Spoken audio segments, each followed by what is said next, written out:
Hey friends, sending sharing a little new moon update for you.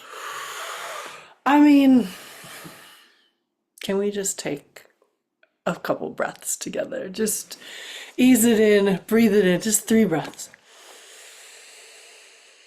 Oh, let your belly really fill with breath and then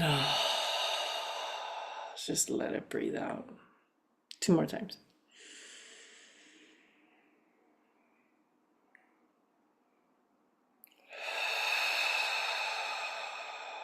You could breathe in and out through the nose, could be out through the mouth. That's just where I'm at.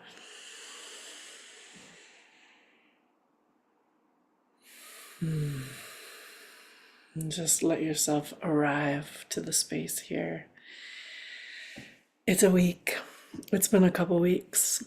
I'm beaming in from the lands of the Sauk Fox and Potawatomi peoples, the Miami and Kickapoo peoples. These are sovereign and unceded lands. And these lands, in their current boundaried form, these are there's some lands that fight back. These are some lands that resist. These are some lands that organize. And we are really into the beginning of something for the United States of America, something for representative democracy, a forwarding of our ideas, a forwarding of society. And what I really want to say is all of this is happening within a greater collective movement called evolution. Yeah, we are still growing and evolving spiritually, our capacities. And this construct, this social construct as it is, it can't hold our growth anymore. We have grown so beyond the confines of these binary constructs, this punishing hierarchy, and the uselessness of it all. As if we are here with all this magical everything to simply generate wealth for a small amount of the population. And then, hang on, when you die, you can't even take any of it with you. Maybe we need one more of those deep breaths.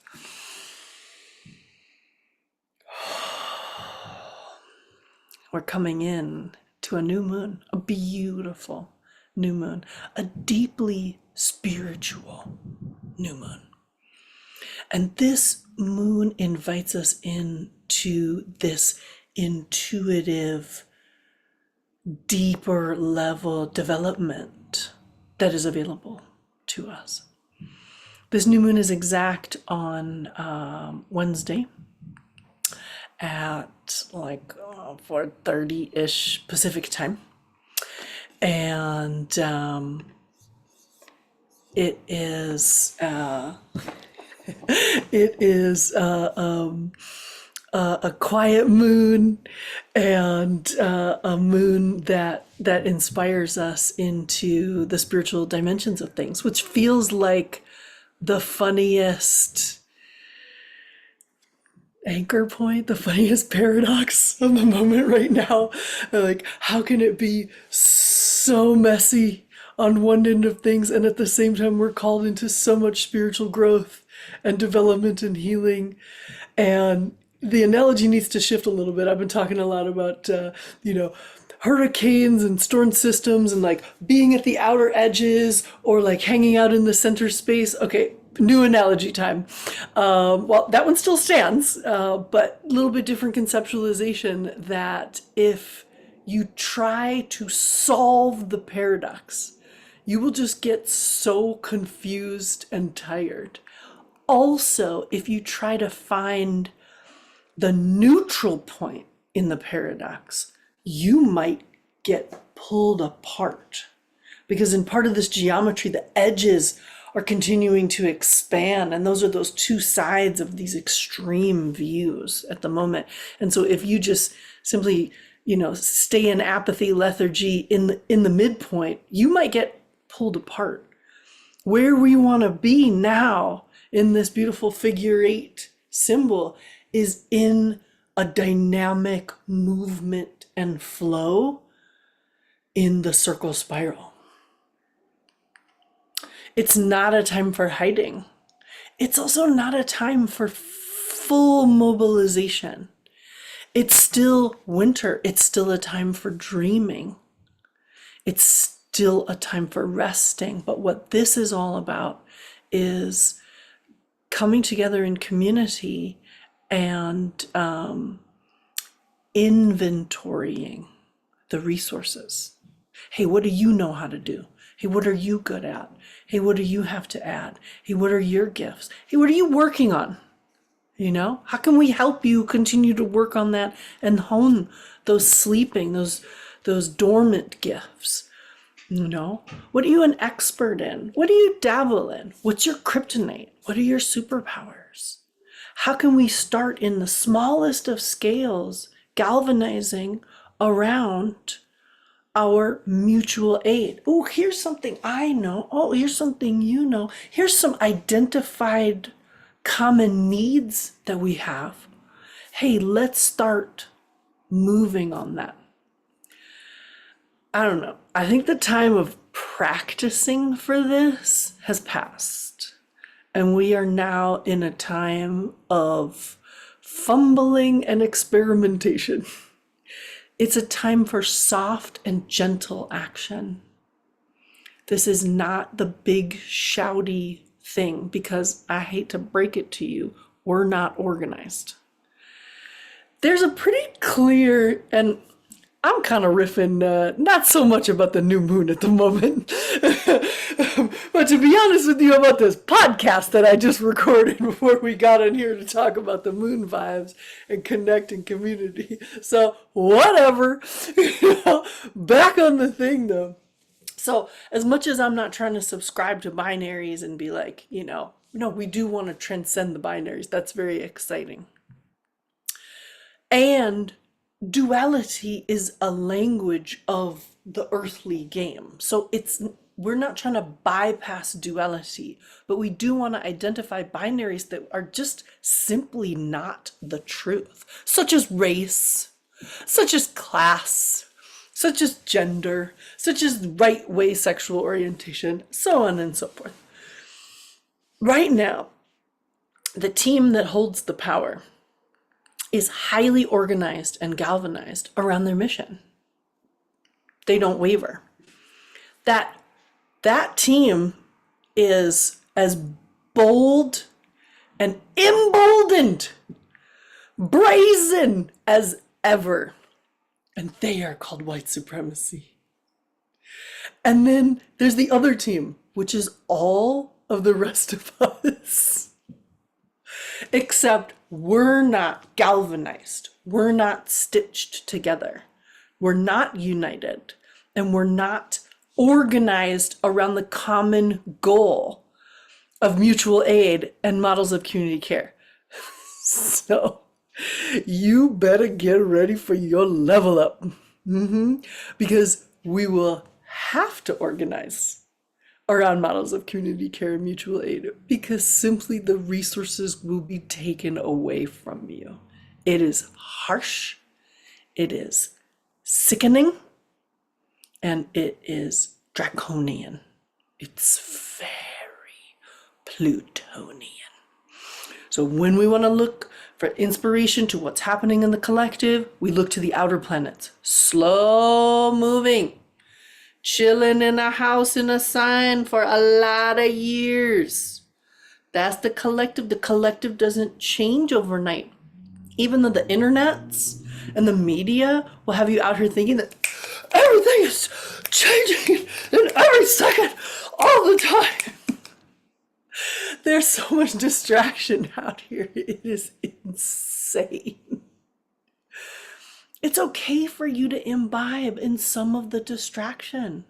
It's okay for, I got these rubbish shows that I watch. I got like a hair. I got these rubbish shows that I'll watch from time to time, and they'll be like petty, not really showing like the best of humanity, usually something real low and base. It's the perfect distraction for me because all day, every day, I am talking about the serious stuff. All day, every day, I'm trying to get into the real. I'm walking these healing journeys. I'm walking my own healing journey. We're trying to build these systems. We're getting to the root of it. I'm trying to fill in your brain and all the things you didn't learn in school about civics, governance, and economics, and trying to have a little fun along the way as well. So yeah, when I need a mindless moment, I go hard mindless. That's not a bad thing at all, right? And so our team, because I'm definitely on that other team. I'm not really here for white supremacy team. And, I don't really get to enjoy like any spoils of white supremacy. So definitely not on that team. But our team isn't organized. We are totally scattered all over the place. So grab 3, 4 people, stitch something together, like cultivate belonging. Run an experiment. What do you want to gather around? You want to, gather some friends and be like, hey, we're gonna make a new kind of like mental health check-in circle. We're gonna rally together around gardening. We're gonna come together and make music. We're gonna come together and do skills share. Every week, a couple of weeks, somebody's gonna share a skill. We're gonna learn something. So we're gonna come out into our community and start coming in these other touch points around the people who like are recycling things, are reusing, are collecting, are repairing. We're gonna support the like tool libraries and anything that's like stitching us together. Do you have a little bit more bandwidth? Are you going to be like making those calls, congressional representatives, legislative representatives? You're going to like get involved in your representative democracy? Do you have some language skill that you can share, some advocacy skill? Can you be sharing that with a vulnerable population? Can you make sure that like when you're cleaning out your stuff that it's actually going to get to people who are going to use those reusable things rather than end up in some container shipped to another country and sold in a secondhand market, as often many of the clothes that we give away? Like this, can you start stitching together your local touch points for the things that you need and that that your people need and your neighbors need? Like that. Have you never met your neighbors? Maybe next week you're gonna make it a point to just go and meet a couple of your neighbors and be like, hi, I'm making it a point to meet my neighbors. Like full stop. You don't even need to give me reasons why. You want to bring some baked goods with or something like that. Maybe some fruits better, because I eat gluten-free, dairy-free, so most of the time people bring all these delicious things that I gotta re-gift. Start embellishing the media that you're following. Get off the doomsday media. That shit is poison. Tune into the more helpful and constructive voices. It's very shouty at the moment in social media. My social media is definitely geared towards the liberal, indigenous, BIPOC mindset that I'm interested in. It's a little shouty at the moment. I really feel that's coming from a sense of urgency. But this like surging energy, get off the merry-go-round. Stop imbibing the doomsday. Pick your media sources so you stay informed. Minimal consumption. Stay informed and start doing something. Anything.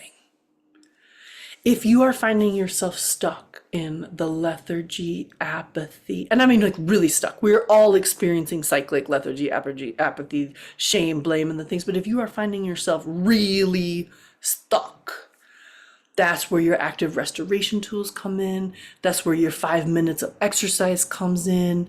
That's where you're like, go out in the forest and sing, shout, like vocalize, like come into some sort of movement out of that tamas, that inertia, that stuckness, and get into this flow. Get into the flow of the paradox. Are you trying to figure this paradox out? Are you trying to understand why this is the way it is? Stop it right now. And just get in the movement of it all. What do you want? You want to be water? You want to be air? You want to be earth? You want to be fire? Just come into the movement of all and come into self containment where we practice expansive spaciousness. That's a paradox. Right? Oh, we would think it's actually this tarot card that I pulled before I started this circle, the Four of Swords. This person is experiencing the expansiveness of the entire cosmos, all seven chakras, right? All the energy centers within a field of containment. This person is protecting their peace. I was thinking about this when I was recording this podcast like an hour ago, that like it's a little bit too late to like get a clue. I do mean this with love and compassion. And then I started going to like a couple of my favorite analogies. Well, they're not analogies, actually, they're moments in history. So I was thinking about what would it have been like to be the Roman aristocrat when Rome was falling all around you. You know, like I think about that moment, you know, and I forget what the other moment was, but it'll come back to me. And, oh, like Noah trying to get all the animals in the ark.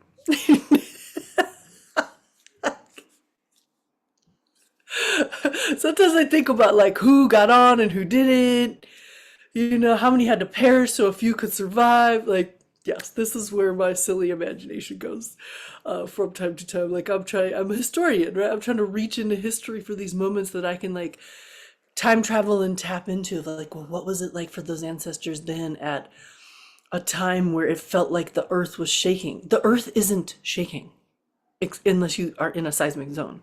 That's not what this is. I mean, Resma Minikim called it, you know, the quaking of America. Yes, America's quaking. And we live in a globalized world. All the economic and trade systems are intertwined. So if America quakes, the whole globe will quake. But we will see it land differently because you can go to places in the world where there is still community infrastructure, where people still come together weekly, daily even, in these rituals of connection and renewal. That's what has eroded here. Oh, we can high level call it our humanity, but no, what has eroded is the sweetness of things, the coming together and the celebrating and the renewing. The human connection and hearth and home is what has eroded. And what eroded it, that oxidizing factor, is just simply greed. There's lots of layers of complexity here. What else is in this pivot right now for the United States is it's a severe corporatizing of America. Ooh, that's a hard sci-fi pill to swallow. Way more fun when it was a movie plot than living through it. It's not so much fun like this. And so some of this, what I mean, it's too late, you know, like the animals that got on the ark and the ones that didn't, the people that got out of Rome and the ones that didn't. Yeah, there's loss. But that gracious time for preparation is what has passed. Now we're in it. Now we're in it. So you will have to work twice, thrice, 4 times as hard to catch up now. You don't know what your gifts are. You don't know what your value add is. You don't know how you form like Voltron. You don't know how you work in collaboration. You're gonna have to level up quick. Like this. Maybe people aren't much in the mood to drag others along. Might be maybe severe. We're gonna just kind of have to see day by day, case by case here. the promise was that we were supposed to be able to rely on systems of governance, economics, healthcare, education, like this. That was the promise of the representative democracy, except it was built flawed. It has some core flaws. One of those flaws was the theft of indigenous ideas in its inception and the exclusion of spiritual code and the earth law. Big blunder. Fatal blunder. Second blunder was racism at the heart. Who got to be human and who didn't? Whoa. Third fatal flaw is the economic one. That the economic systems of this country, why do we have so much debt? Like, irreconcilable debt as a nation. Because the labor model can't stand without free, indentured, slave, forced, or invisible labor. Yeah, there's some flaws. There's some big flaws. So we are in, cyclic redemption at the moment here. And it's really not redemption. It's more a reconciliation like that. The columns and the ledger are being tallied. Actually, not. It's that time also passed. Sorry. It's systems change time. Here we are. Here we are. So it's ugly and it's sickening. And if you're not using your mind body tools, if you're not using your active restoration tools, and if you're not tapped into your creativity, this is going to hit you like a freight train. Okay. Let me segue to this moon, though. I just need to get all that out. So this moon, I mean, it's reflective of all the beautiful spiritual energy that's available right now. This is a spacious moon. It's a tender moon. It's a quiet moon. In South Asia, it's called Mona Amavasya, meaning you take a temporary vow of silence because it's so juicy and good. Don't even talk. Just really come into the silence within. Be committed to that. And listen and cultivate your deep intuitive knowing. This moon is in sidereal Capricorn in a nakshatra lunar mansion called Shravana. It means the ear. So again, this deep listening vibe to what? The intuitive voice and the spiritual power within. And meaning it's actually this card again. It's this image you get. It's the going within to find the whole cosmos that lives within you. You are the gateway to the cosmos. You are an astronaut. You are a time traveler. This body is the space shuttle. This body is the time machine. Some of the aspects to this moon include a retrograde Mars, a retrograde Jupiter, and those are enlivening and expansive energies, really encouraging. The other thing, also Mercury's hanging out in there, so this is great for speech and communication and idea generating. Like we have the assistance that we need for the moment. But you have to engage and tap into it. If you're going to go for bypass or gaslight or ignoring or lethargy, then that's not the vibe. Another very interesting thing happening at this, right around this moon as well, we're in sort of its portal, is Uranus station direct. So Uranus has been traveling in retrograde backwards fashion. And we know the planets don't really move in backwards fashion, but we are all hurtling through space, making beautiful spirals and designs. We, meaning all of the planets and around our sun and all the spirals and the geometry and all the things. And it is from our human perspective here on Earth that the planets appear to be moving backwards, which means all the things that we've assigned, those signatories that we have assigned to these planets, they are both intensified when in retrograde motion, and like held back in some ways. It's retrograde things are nuanced in astrology because we have to understand what kind of retrogression it is. Is it hurtling backwards fast, or like I said, we're at station retrograde, so it's about to pause. So that means it's slowing down in that retrograde motion and it's about to come forward. Any planet that's about to station retrograde, that's a big moment of activation. And then comes the planet Uranus, which is the planet of revolution, breakage, change, transformation.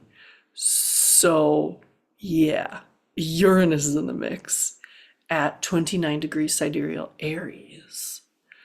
That means it's at the end of something. One more astrological point pointing us towards we're at the ending of some things here. At the new moon, the new beginnings. Now, moon is mind.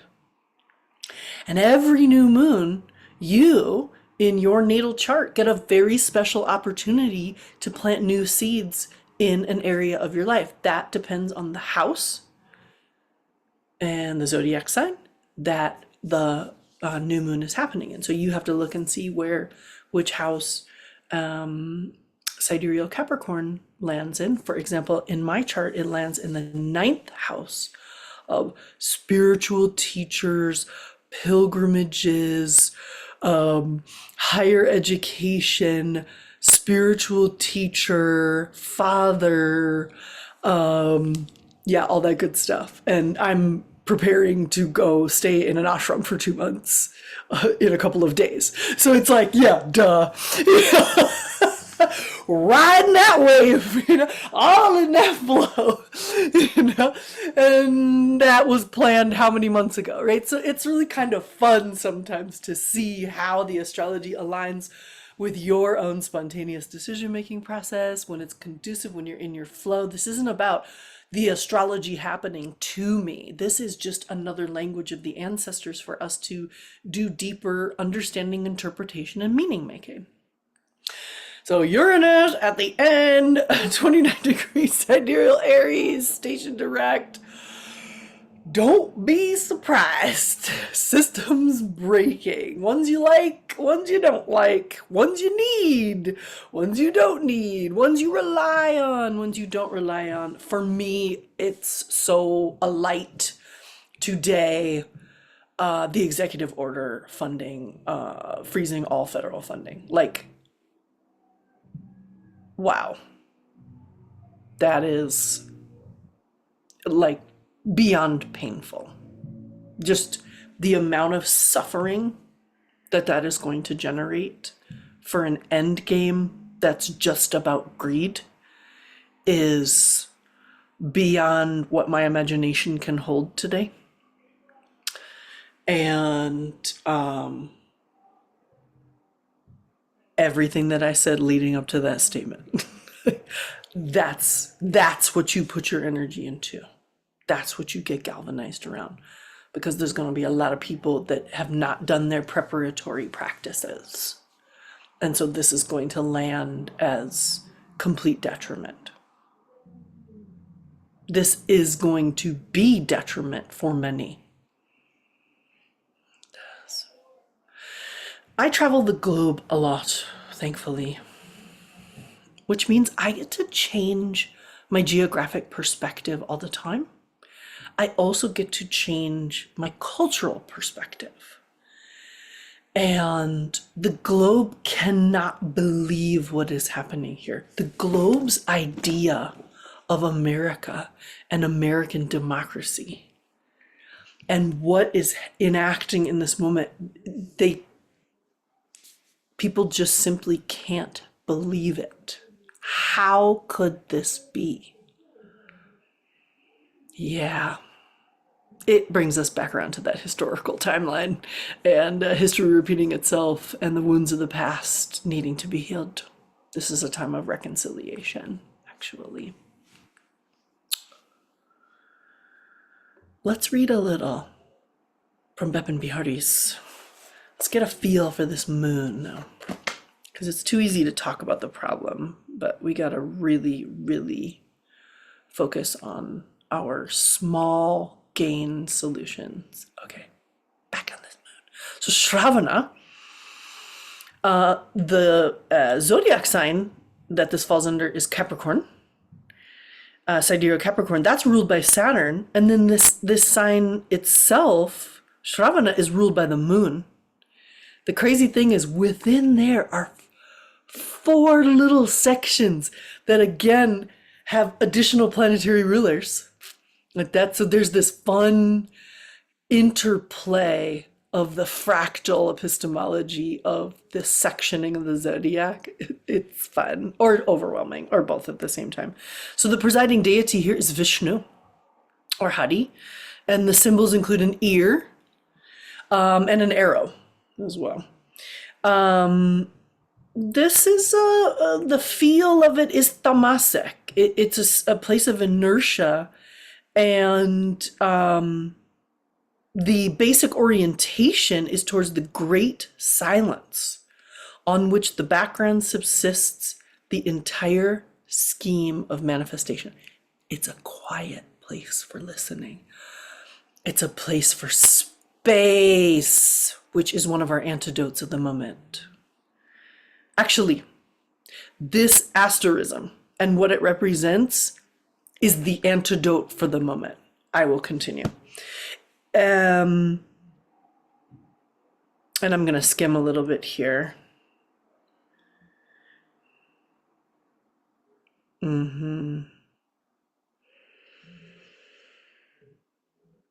Yeah. Shravana provides the main impulse that attunes the human personality with its spiritual goal.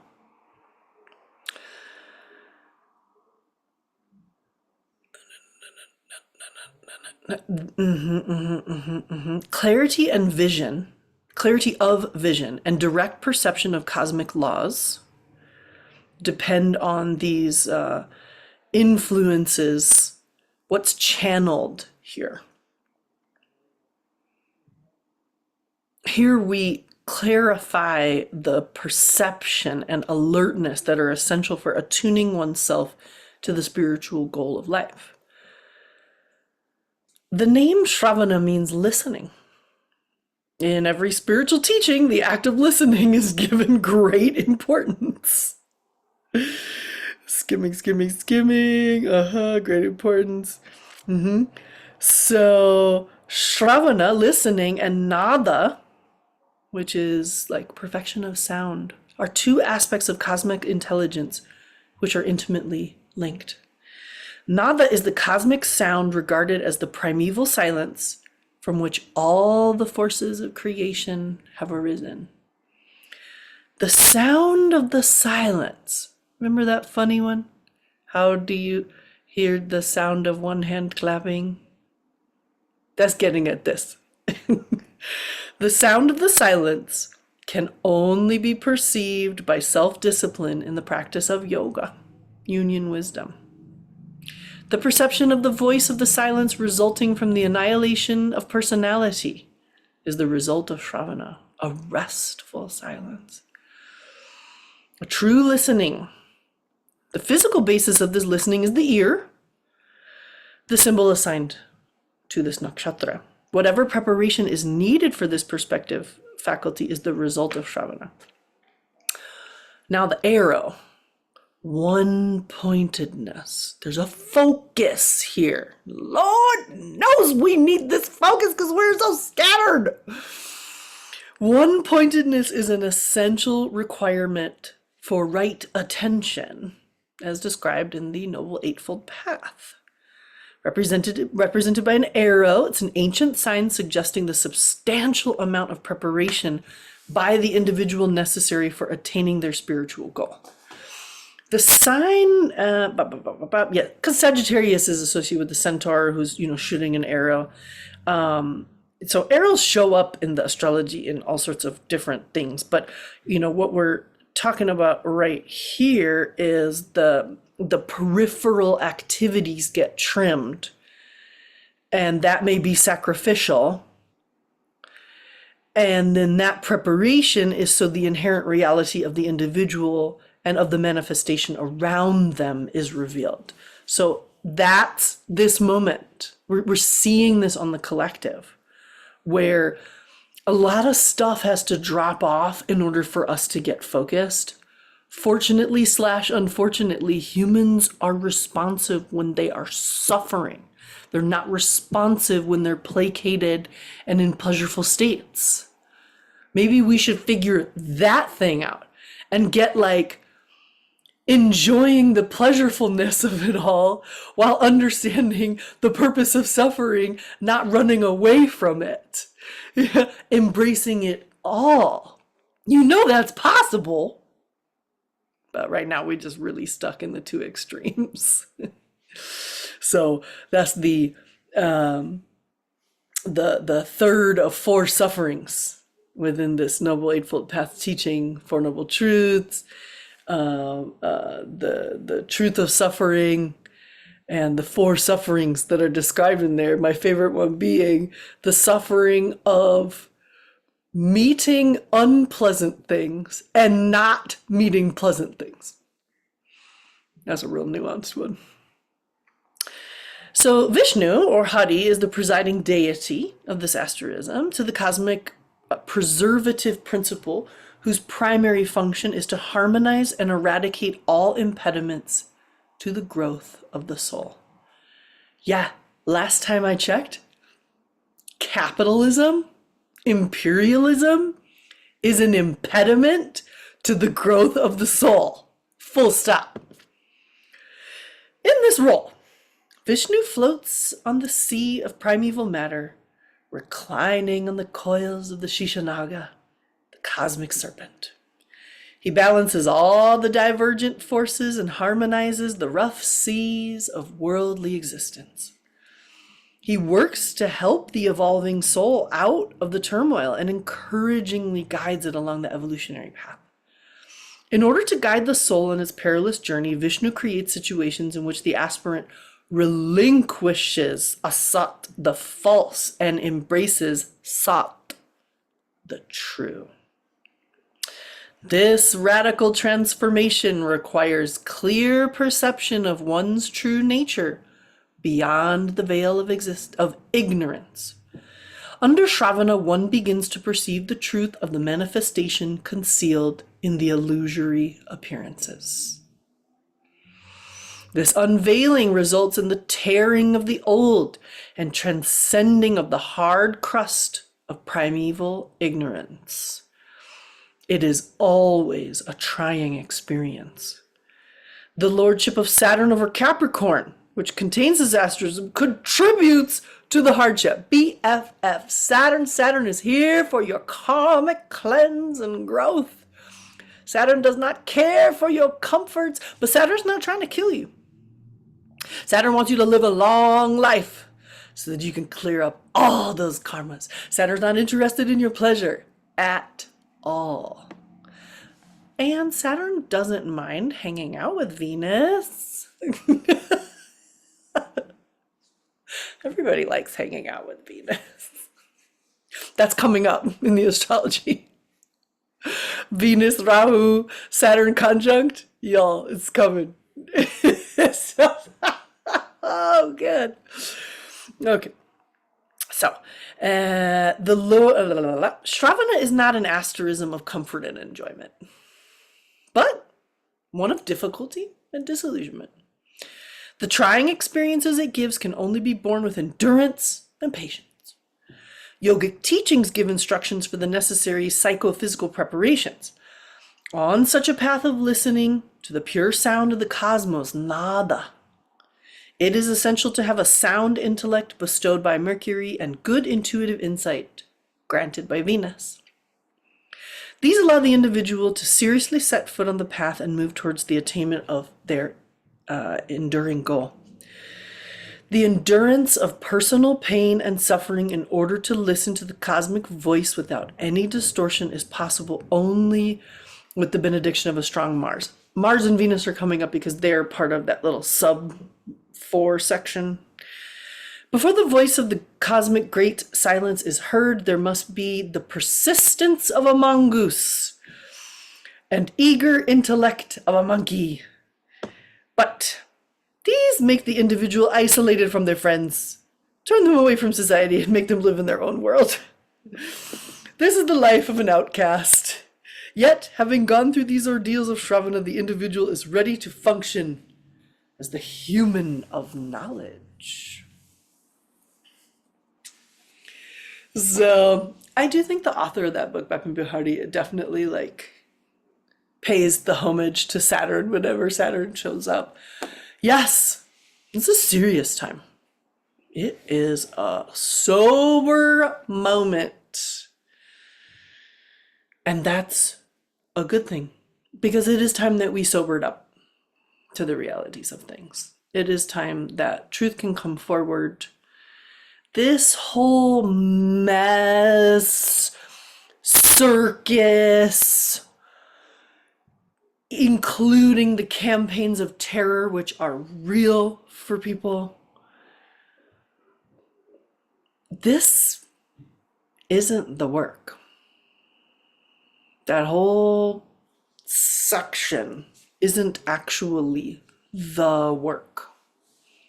The work is the spiritual journey. So I think this is an excellent moon for all of us to refine our spiritual commitments, to get even more organized around our practices, put them on wash, rinse, repeat, simplify, and address your material consumption. If you are acting like you're entitled to all of the things that you want when you want them, you are going to hit the hardest, largest concrete wall. Practically speaking, we will now enter a phase of heavy disruption of supply chain globally as well, because of the games of tariffs. These are not new games. These versions that are going to be played are not new. It's just everybody has fallen into complacency, and so it's going to feel rude as hell. You have access to everything you need. You will have to change your habits. You have access to everything that you need. You will have to get thrifty in how that happens.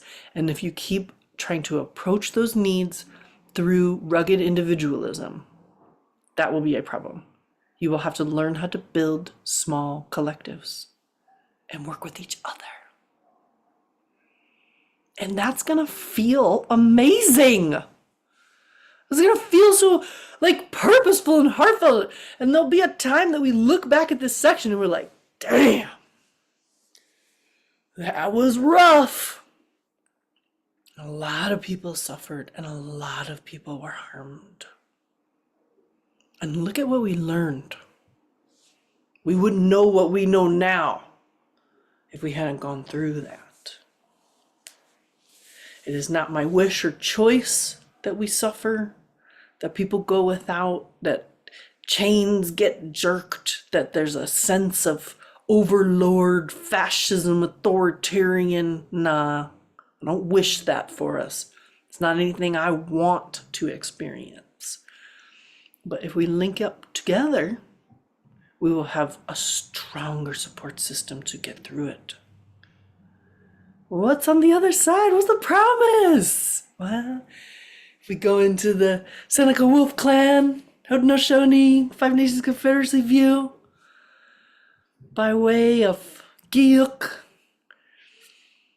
a stone person that is a companion and friend of Grandmother Tualanich, the last matriarch of the Seneca Wolf Clan.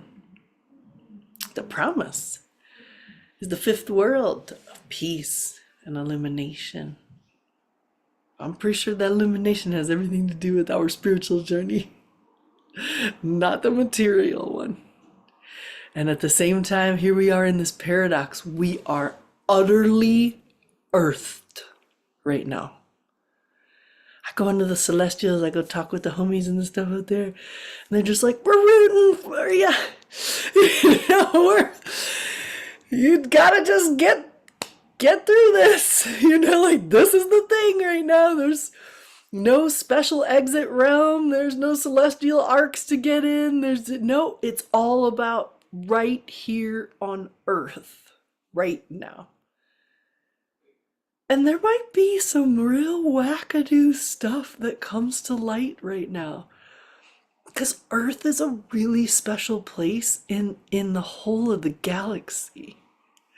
So don't be surprised in the next few if a lot more about extraterrestrials comes through. Astral planes, past life, it might get very interesting. Because the whole game, it's all here on Earth. We're so earthed right now. So nurture your inner Earth. Nourish yourself with real food. Not from a package. Except that already chopped and prepared veggies. I'm not going to hate on that stuff. Just a lesser ease. And simplify.